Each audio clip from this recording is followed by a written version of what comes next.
you're live. It's 5:05. A good Monday morning to you, and welcome into the Carolina Journal News Hour. News Talk 1110, 99.3 WBT. I'm Nick Craig. Good morning to you. Well, just south of the border, the University of South Carolina has issued an all clear after the school warned of reports of an active shooter on campus Sunday evening. Fortunately, campus officials pointing out that there was no ongoing situation unfolding. However, earlier in the evening, the school ordered students and staff at its Columbia campus to shelter in place, saying that an active shooter had been reported near the Thomas Cooper Library. The school said that the library would remain closed despite the fact that no shooting took place. That initial alert went out just after 6:30 yesterday evening, warning people to avoid the area, to evacuate or barricade if necessary, with officials later reporting that there was no evidence of an active shooter on the campus. With police on scene searching the affected building, video circulated online showing a person walking towards a campus building while carrying a black object which some said appeared to be some sort of firearm, potentially a long rifle. According to Scott Perrell, the deputy chief of police for the University of South Carolina, dispelled those rumors, saying that that person was just carrying an umbrella. It didn't take very long. About 8 p.m. Last night is when the all clear was given. So about an hour and a half between that original notice and the all clear given by law enforcement there on the University of South Carolina campus. Fortunately, no situation unfolding as was originally reported. Any new or pertinent details, we'll pass them along to you right here on the Carolina Journal News Hour. President Donald Trump, turning our attention to some other news this morning. President Donald Trump has nominated 4 attorneys and judges to fill vacancies on the federal district courts in North Carolina. Earning praise from the state's Republican senators, the White House announced the nominations of Susan Rodriguez and Matt Orso for the Western District of North Carolina, as well as David Bragdon and Lindsey Freeman for the Middle District. Under the Senate blue slip rules, both senators from the state must agree to the White House's nominees. In this case, all 4 were recommended to the administration by our 2 Republican senators, Thom Tillis and Ted Budd. Tillis saying in a statement, quote, "These 4 nominees are well qualified to fill these important judicial vacancies in North Carolina, and I have confidence they will serve our great state with distinction." Important to note that Senator Tillis is on the Senate Judiciary Committee and has worked with the White House in the process of selecting those candidates. Senator Ted Budd described the selections as, quote, "inspired choices," saying that the nominees, quote, "will fill critical vacancies here in North Carolina with exceptional jurists who will serve our nation with distinction." Here's some of the background on those 4 nominees. Susan Rodriguez currently serves as a U.S. magistrate judge in the Western District of North Carolina. Before that position, she was a partner at McGuire Woods LLP, where she co-led the firm's financial institution industry team. Matt Orso is a partner at Troutman Pepper Locke, the law firm. Earlier in his career, he clerked for Judge Robert Conrad Jr. of the U.S. District of Western North Carolina, so some work already there in the Western District. David Bragdon serves as an appellate chief for the U.S. Attorney's Office. His career includes a clerkship with Supreme Court Justice Clarence Thomas and service as Justice Department's resident legal advisor in the Philippines. And finally, Lindsey Freeman is an assistant U.S. attorney. She previously clerked on the United States Court of Appeals for the Sixth Circuit and worked at some other law firms, as well as holding senior positions within the Justice Department. President Trump saying of Freeman in a Truth Social post last week, quote, "She is tough and smart with degrees from UPenn Law School and Harvard and knows what is required to protect our constitutional rights." Trump's nominations reflect his broader strategy to appoint more constitutionalist judges who will be aggressive and who share the judicial philosophies of Supreme Court Justices Samuel Alito and Clarence Thomas. In his first term in the White House, the president appointed 234 total judges. During his second term, he could surpass the record set by Ronald Reagan, who made a whopping 383 judicial appointments during his term in the Oval Office.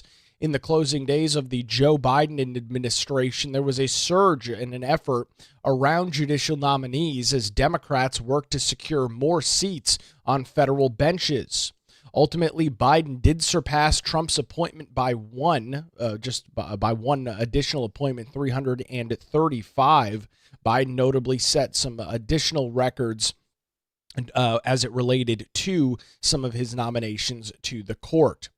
Following the 2024 elections and Biden's loss to Trump, Tillis blocked Biden's efforts to fill the vacancies on North Carolina's federal bench on his way out of the White House and before Republicans gained control of the Senate in January of this year. The standoff stemmed from Tillis's and Bud's objection to Biden's handling of the 4th U.S. Circuit Appellate Court nominee at the time. The nominations for North Carolina's Middle and Western Districts will now head to the Senate Judiciary Committee, where both Tillis and Bud are expected to play key roles in moving them forward. The Middle and Western Districts, like many across the country, have faced increasing caseloads while awaiting permanent appointments. Senator Ted Budd saying in a press release, quote, "Ensuring principled constitutionalist judges are confirmed to the federal courts is a privilege and responsibility I take very seriously. As part of the Senate's role in this process, I work to thoroughly review the potential nominees and make recommendations to the president, highlighting individuals who will uphold our Constitution." This also comes with some other news over the past few weeks out of the Eastern District of North Carolina, where the president, as well as other folks across the country, in North Carolina, I should say, have made recommendations to the Eastern District Court, which is important to note, one of the largest in the United States. We reported a few weeks ago that attorney Ellis Boyle was installed as the new U.S. attorney for the Eastern District of North Carolina, which is one of the busiest federal prosecutorial offices anywhere in the country. With that, the Eastern District covers 44 counties in North Carolina. The state only has 100 counties total, so you're talking about 44% of North Carolina counties being covered in the Eastern District. He takes over and replaces Michael Easley Jr., who stepped down earlier this year after more than 3 years in the role. This is a relatively common practice as new presidents of different political parties get into office. They do have the authority and the ability to go through the process of appointing new judges. You saw Trump do it in the first administration, Biden doing it when he took office, and now President Donald Trump doing it again in his second term. We'll have some additional details on this story, including the names and the backgrounds of some of these individuals over on our website, carolinajournal.com. The headline story, Trump nominates 4 judges for federal courts in North Carolina. It's now 5:13 on the Carolina Journal News Hour, News Talk 1110, 99.3 WBT. We will get a look at your early Monday morning commute with Boomer Von Cannon. Hey, thank you, Nick. Good.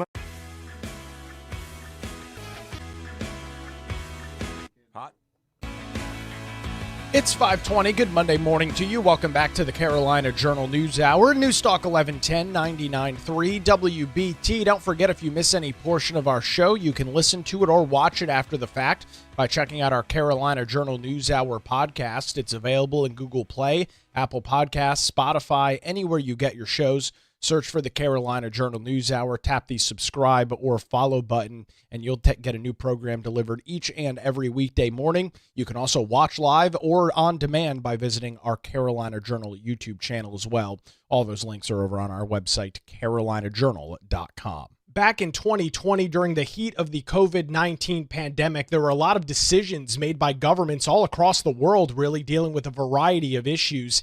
Here in North Carolina, the restaurant and bar sector was hit particularly hard. There's been an ongoing legal battle for multiple years in the state of North Carolina. We've got some pretty big breaking news this morning to walk us through it. Mitch Kokai with the John Locke Foundation joins us on the Carolina Journal News Hour. Mitch, for bar owners across North Carolina, I guess this is a decision that they've hoped has been a long time coming. Yes, and actually, one of the interesting things about this is that they really get back to the starting line of where their case started. You remember, Nick, and the listening audience will remember that in 2020, as COVID was really striking the state, most businesses shut down and the government forced most businesses to shut down. But as time went on, businesses were allowed to reopen. Restaurants and bars were forced to shut down. Restaurants reopened more quickly. Some bars were allowed to reopen while others could not. And a lot of bars, even when they could reopen, had restrictions on them. And so, after the initial heat of the COVID shutdowns, and as time went on, two different groups of bars sued the governor, at that time, Governor Roy Cooper, saying that the shutdowns violated their constitutional rights. Now, these cases have worked their way all the way to the state Supreme Court. And last October, the Supreme Court heard arguments in both of the cases. And then on Friday, the court issued its ruling in both cases, two separate decisions written by two different justices, but basically the same result, saying that in both cases, the bar owners do have a right to move forward with their constitutional claims against the government under the provision of the state constitution called fruits of their own or fruits of your own labor. Basically, our state constitution guaranteeing us the right to the enjoyment of the fruits of our own labor, meaning basically that the government shouldn't stop you from doing your job unless there's a really compelling reason. Now, in coming to this decision, there are some interesting twists. It was 5-2, so the Republicans were in favor of this on the state Supreme Court, while the two Democrats were not. They dissented. In one case, it was the majority opinion was written by Chief Justice Paul Newby. In the other case, the opinion was written by Justice Phil Berger Jr. And then the two Democrats traded off on who was going to dissent. Anita Earls dissented in one case, Allison Riggs in the other, and then they joined each other's dissents. But basically, the idea is that the government cannot basically brush off a lawsuit when there is a constitutional claim on violation of violating the fruits of your own labor clause of the state constitution. This doesn't mean the bars are going to end up winning, doesn't mean the bars are going to end up collecting any money from state government, but it basically means they do have the right to go in front of a trial judge and try to make the case that their rights were violated and that they should collect money. So this is far from over, but it is a big win for the bar owners in the sense that the state government couldn't come along and just say, no, we did this to help public health and safety. You have no case, and your case should be dismissed.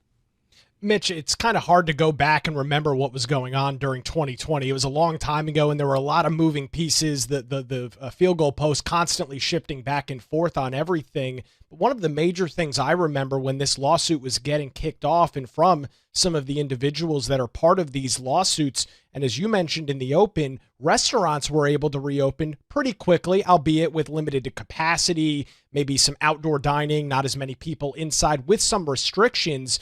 But as the months and days went on through COVID-19 and through 2020, a lot of bars were essentially shuttered almost permanently. Some of them no longer in business because they continued to have to pay their ABC license and all of the other costs associated with operating their business. The restaurant next door was open, but because the bar didn't serve food, they were almost permanently closed.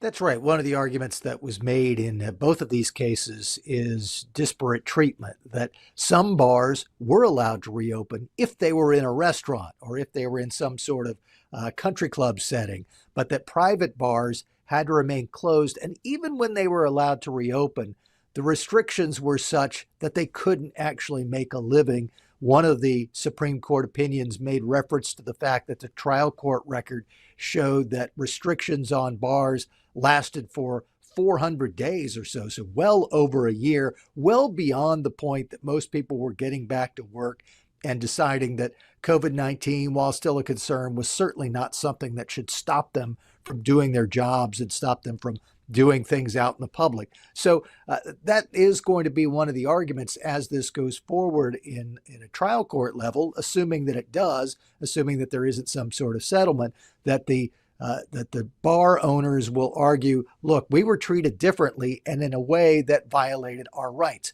If every business had to face the same sort of restriction, or if every business that served alcohol had faced the same sort of restriction, there would probably be a weaker case for the bar owners. But they argued that what was done to them was different than what was done to other businesses that basically faced the same sort of situation and same sort of circumstances. And that's going to be one of the parts of the argument. I think from a constitutional perspective, the biggest piece of this is that the state Supreme Court is really putting a lot of weight behind this provision in the state constitution that says that you have a constitutional right in North Carolina to the enjoyment of the fruits of your own labor.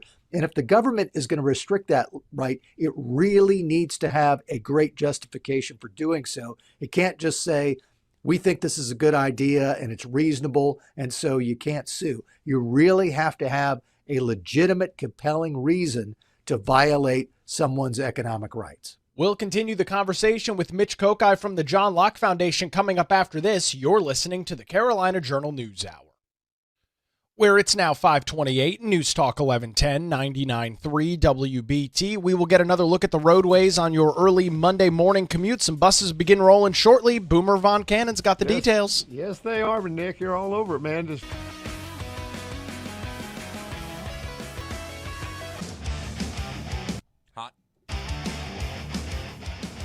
It's 5:35. Welcome back to the Carolina Journal News Hour. News Talk 1110, 99.3 WBT. Turning our attention to some statewide news this morning. The North Carolina Department of Public Instruction unveiled a new comprehensive 5-year strategic plan last week aimed at improving the state's public education system.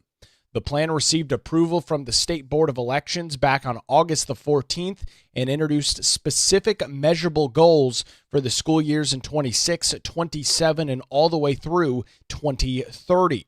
The plan was developed with input from thousands of educators, parents, students, and community members gathered through Superintendent Mo Green's Mo Wants to Know listening tour, according to a statement from DPI.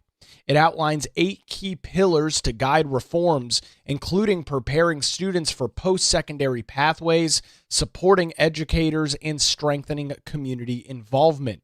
According to Mo Green, he says, quote, "This plan is both a commitment and a call to action to prepare each student for their next phase in life, to evaluate and revere our educators, to strengthen family and community partnerships, and to ensure that our schools are safe, healthy, and inclusive spaces for all." The plan sets forth several target metrics designed to evaluate progress towards the initiatives set forward. A couple of them include getting a 4-year graduation rate of 92%. It's currently at 86.9. An average ACT score of 20, currently at 18.5. 30% participation in advanced placement or AP courses among high school students, increasing that from where it stands right now at 21.5%. 41% engagement in career and technical educations. Those are CTE programs, where that metric currently sits at 36%. 89% of school-age children enrolled in public schools. That's at 84 right now, and some additional objectives, including increased participation in character education, leading us southeastern states in educator compensation, and achieving national recognition in both reading and math scores.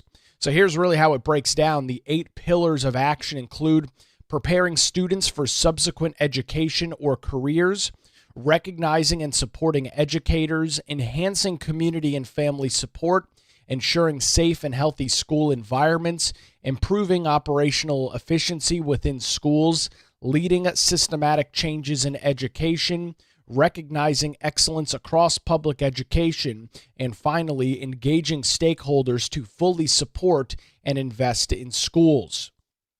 During the event launching the plan last week, Mo Green, a Democrat, said that the goal is by 2030 to have the very best public education system in the entire nation, saying, quote, "We are going to lead in the nation in the way that we talk about our educators. We revere our educators. This is the highest word This is a higher word than respect. We revere those who make all of this learning possible. Governor Josh Stein, also a Democrat, issued a statement supporting the plan, with him noting that North Carolina's public schools serve approximately 1.5 million students, and said that the plan, quote, sets a bold and ambitious vision for our schools to be the very best in the nation. However, critics are raising questions about accountability and emphasis within the plan. Dr. Bob Lubke, the Center for Effective Education at the John Locke Foundation, questioned the focus on academic achievement, telling the Carolina Journal, quote, if we are to glean the guts of this plan from the 8 pillars, I'm not encouraged. Where is the emphasis on academic excellence? The topic is not even specifically mentioned in any of the 8 pillars. Another plan to make North Carolina the best in the nation is not news. Yes, it's laudable to aim high. My question, where is the accountability for past plans and past failures? Has the State Board of Education or the North Carolina Department of Public Instruction paid a price for missing goals? A plan for correcting those oversights might be a good place to start. You can read some additional details this morning, including the 8 pillars of action, which are drawing some criticism from some folks, including Bob Lubke and others across the education sector, as well as some of the metrics designed to evaluate some of the progress in this plan moving forward. All of that is available over on our website, carolinajournal.com. That story's headline, NCDPI releases 5-year plan for public education, but critics have questions. Again, you can read those additional details over on our website, carolinajournal.com. It's now 5:40. You're listening to the Carolina Journal News Hour. A very interesting story we're following this morning. Bar owners back during the COVID-19 pandemic suing former Democrat Governor Roy Cooper and the state of North Carolina over claims that their businesses were unjustly shut down by the state of North Carolina. Continuing that conversation this morning with Mitch Kokai from the John Locke Foundation. As you noted, what this may actually be the start of all of this going on, this legal challenge moving forward, even though we're looking at something that at this point is, in some cases, more than 5 years in the rearview mirror right now. Did you gain anything else reading through the different majority or dissenting opinions on this? Anything else that you picked out that you thought was interesting?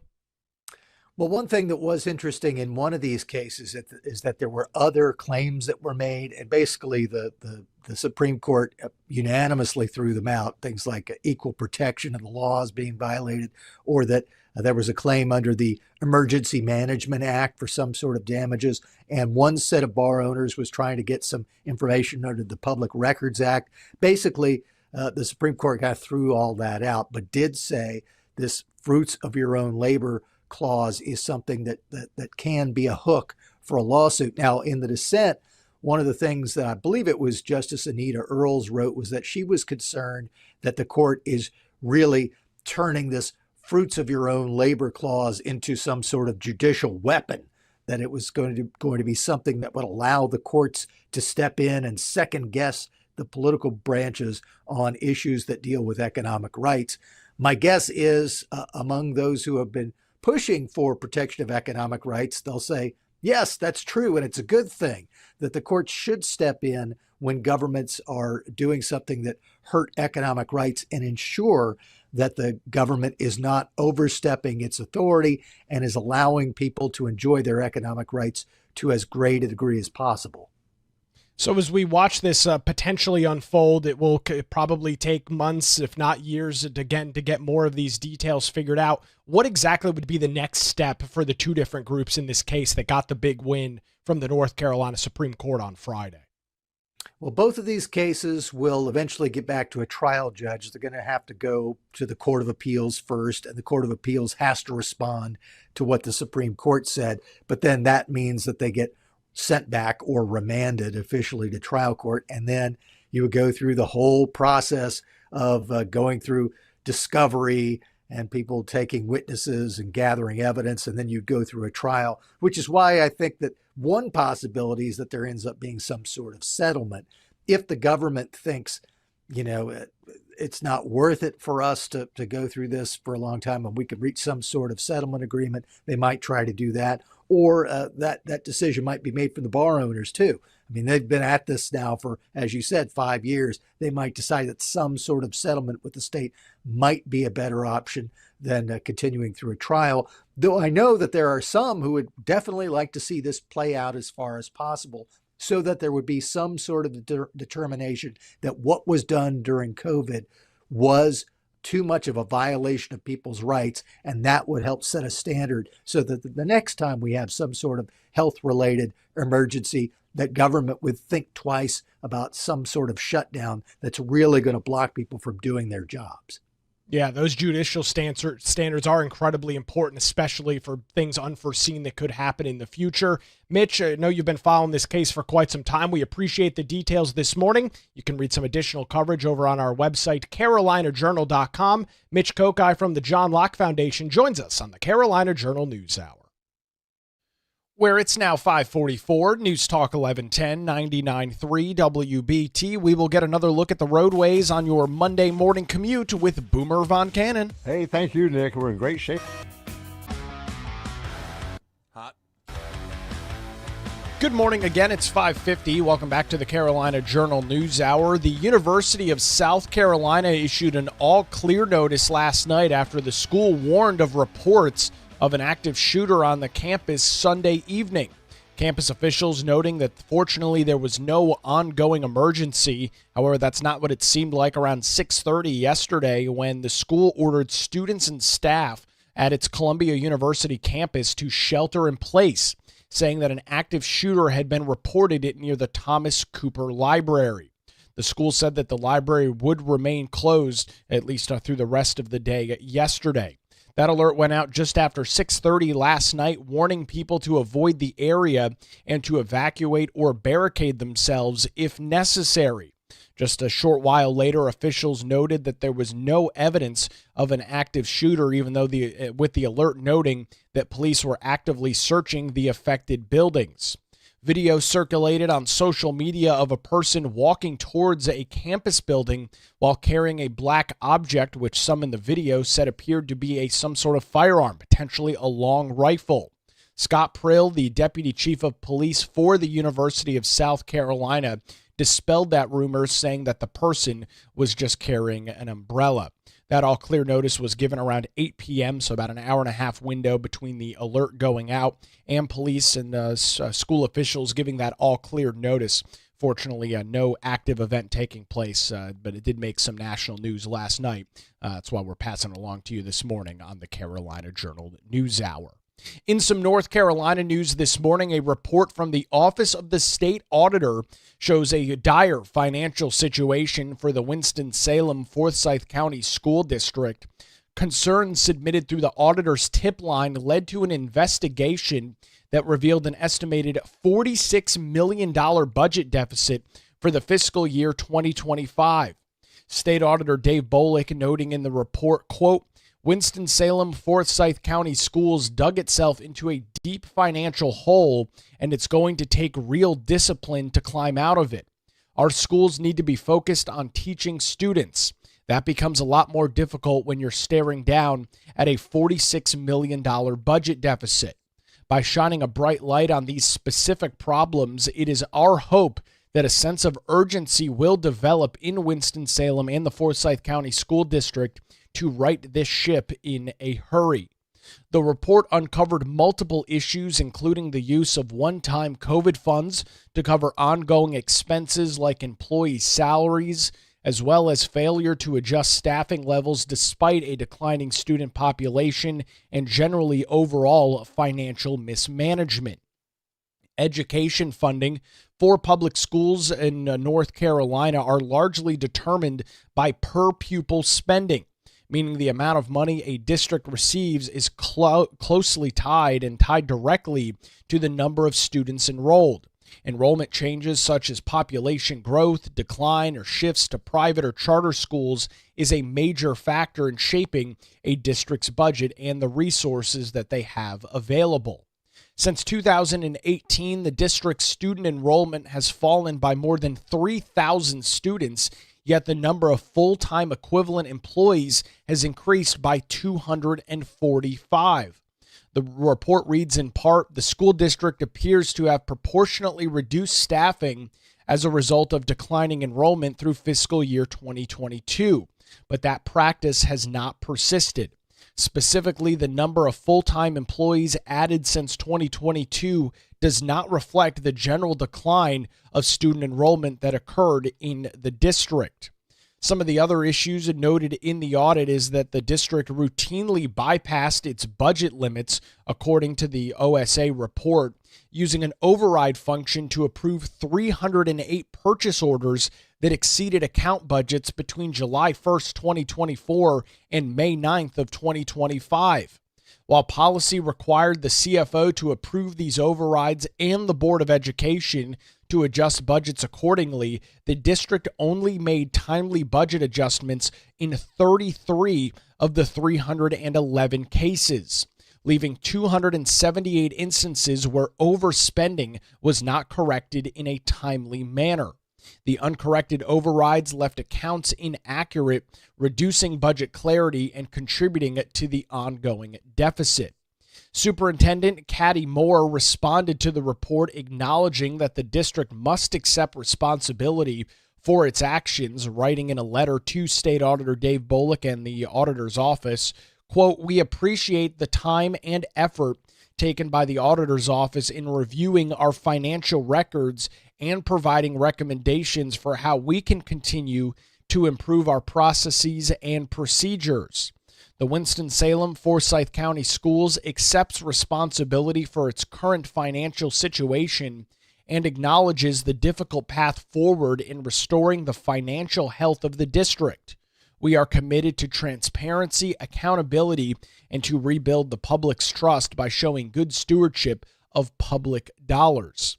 Other highlights in the report include more than $75 million in bonuses given out as the school district overspent its annual revenue during fiscal year 22 and 23, problems with reconciliation of budgeted and actual revenue, as well as expenditures in a timely manner, misusing suspense accounts meant to hold transactions until proper clarification, and that the Winston-Salem Forsyth County School District was not fully reviewing all active contracts when creating the system's annual budget. All of that combined, all of that added up, leads them to where they are this morning, an estimated $46 million budget deficit for the fiscal year 2025.